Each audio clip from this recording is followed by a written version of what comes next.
ऐसा नाम घोष ऐसे पताकांचे भार, ऐसा वैष्णव दिगंतर दावा कोठे, जाता पंढरीसी सुख वाटे जीवा, आनंदे केशवा भेटताची। मंडळी, धर्मपंथ जातपात रंकराव कसलाही भेद न करता सर्वांना माणुसकीची शिकवण देणारा भक्तीचा सोहळा म्हणजेच वारी, आणि याच वारीचा सोहळा आम्ही तुमच्यासाठी घेऊन येत आहोत न्यूज अनकटच्या माध्यमातून। नमस्कार, मी पूनम। न्यूज अनकटच्या पुणे कनेक्ट या बातमीपत्र तुमचं मनपूर्वक स्वागत करते। पाहूयात पुण्यातील काही महत्त्वाच्या घडामोडी। भारतीय जनता पक्ष पुणे शहराच्या वतीनं लोकतंत्र सेनानी गौरव समारंभ आणि आणीबाणी काळा दिवस या कार्यक्रमाचं आयोजन करण्यात आलंय। या पार्श्वभूमीवर त्या काळात लोकशाहीसाठी संघर्ष करणारे सेनानींचा भाजपच्या वतीनं गौरवही करण्यात आलाय। तर या कार्यक्रमाला सुहासराव हिरेमठ, माजी केंद्रीय मंत्री प्रकाश जावडेकर, खासदार मेधाताई कुलकर्णी आदी मान्यवर उपस्थित होते। यावेळी लोकशाहीसाठी लढा दिलेल्या सेनानींना सन्मान चिन्ह आणि शाल देऊन गौरवण्यात आलंय। दुर्मिळ विकारामुळे एका बांगलादेशी तरुणाची मूत्रपिंड निकामी झाली आहे आणि त्याच्यासमोर मूत्रपिंड प्रत्यारोपण हाच एकमेव पर्याय उरला होता। पण मूत्रपिंड दाता न मिळाल्यानं अखेर त्याच्या आईनेच मूत्रपिंड देण्याची तयारी दर्शवली आहे। मात्र तिचा रक्तगट वेगळा असल्या कारणानं पुण्यातील डॉक्टरांनी हे आव्हान पेलून या तरुणावर मूत्रपिंड प्रत्यारोपणाची शस्त्रक्रिया यशस्वीपणे पूर्ण केल्याची माहिती समोर आली आहे। जम्मू काश्मीर मधील पहलगाम हल्ल्याला उत्तर देण्यासाठी भारताने ऑपरेशन सिंधूर राबविलं। त्यावेळी युद्धजन्य काळात अमृतसर मधील पथदिव्यांचे व्यवस्थापन करण्याचे तंत्रज्ञान महत्त्वाचं ठरलं असून पुण्यातील समुद्र LED या कंपनीच्या तंत्रज्ञानामुळे हजारो पथदिव्यांचं एकाच वेळी व्यवस्थापन शक्य झालंय। याबद्दल अमृतसर स्मार्ट सिटीने समुद्री कंपनीचंही कौतुक केलंय। काल संत तुकाराम महाराजांची पालखी बारामतीत दाखल झाली। त्यावेळी खासदार सुनेत्रा पवार या संत तुकाराम महाराजांच्या पालखी सोहळ्यामध्ये सहभागी झाल्या होत्या।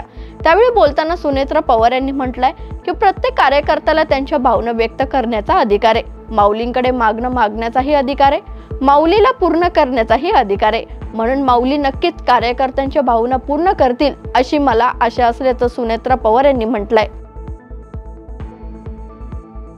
मुख्यमंत्री देवेंद्र फडणवीस यांनी शक्तीपीठ महामार्गात राजकारण आणलं तर याद राखा असा इशारा विरोधकांनी दिलाय। यावर प्रतिक्रिया देताना शरद पवार यांनी खोचक टोला लगावत म्हटलेत की शक्तीपीठ महामार्गाचा विषय मला समजून घ्यायचा आहे, कोल्हापूरच्या लोकांबरोबर मी बोलणार आहे, त्यानंतर राज्य सरकारनं आम्हा लोकांना त्यांची माहिती देण्याची तयारी दाखवली तर तेही समजून घेण्याचा माझा विचार आहे। देवेंद्र फडणवीसांच्या धमकीमुळे आमची झोप उडाली आहे, आता आमचं कसं होणार असा खोचक टोला लगावण्यात आलाय। शनिवार वाड्याजवळ गर्दीचा फायदा घेत महिला पोलीस अधिकाऱ्याचा विनयभंग केल्याच्या घटनेवरून कसबा विधानसभा मतदारसंघाचे माजी आमदार रवींद्र धंगेकर यांनी म्हटलंय की हेमंत रासने त्या ठिकाणी उपस्थित होते। त्यावेळी त्यांनी कुठल्याही प्रकारचा जाब कोंढारेला विचारला नाही, परंतु ही महिला जेव्हा वरिष्ठ पोलिसांकडे तक्रार करायला गेली तेव्हा हेमंत रासने त्यांच्यावर दबाव आणत होते आणि केस मागे घेण्यास सांगत होते। कुठल्याही प्रकारच्या दबावाला ती महिला बळी पडली नसून पोलिसांना माझी विनंती आहे की हेमंत रासने सारख्या आमदाराला 6 आरोपी करावं, त्यांच्यावर गुन्हा दाखल करावा अशी मागणी शिंदे गटाचे नेते रवींद्र धंगेकर यांनी केली आहे। पुणे जिल्ह्याच्या खेड तालुक्यातील आंबोली ग्रामपंचायतीत काल सरपंचपदी कैलासराव शिंदे यांची बिनविरोध निवड होताच त्यांच्या पत्नी राधिका शिंदे यांनी विजयाचा हटके पद्धतीने आपल्या सरपंच पतीला थेट खांद्यावर उचलून घेत गावासमोर त्यांच्या यशाचा डंका पत्नीने वाजवलाय। तर या घटनेत केवळ एक पत्नीचा अभिमान नव्हता तर तिच्या पतीबद्दलचा विश्वासही झळकलाय। पुणे महानगर परिवहन महामंडळ लवकरच प्रवाशांसाठी 1000 नवीन CNG बस ताफ्यात दाखल करणार आहे। यामुळे पुणे, पिंपरी चिंचवड आणि पुणे महानगर प्रदेश विकास प्राधिकरणाच्या हद्दीतील प्रवाशांना मोठा दिलासा मिळणार आहे। PMRD आणि दोन्ही महानगरपालिकांकडून मिळालेल्या निधीमुळे या बसची खरेदी प्रक्रिया सुरू झाली आहे।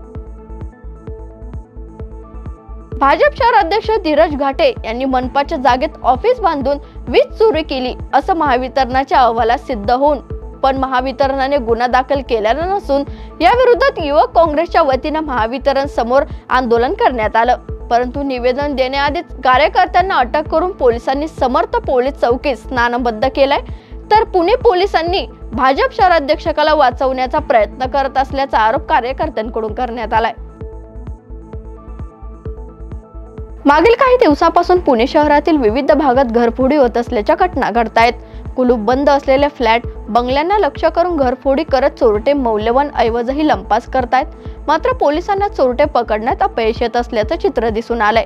पुण्यात एकाच दिवसात Samarth police station, Nanded city police station, Chandannagar, Fursungi, market yard police ठाण्याचे हद्दीत घरफोडीचे गुन्हे घडलेत। या बातमीसह पुणे कनेक्ट मध्ये इथेच थांबूयात। पाहत राहा न्यूज अनकट।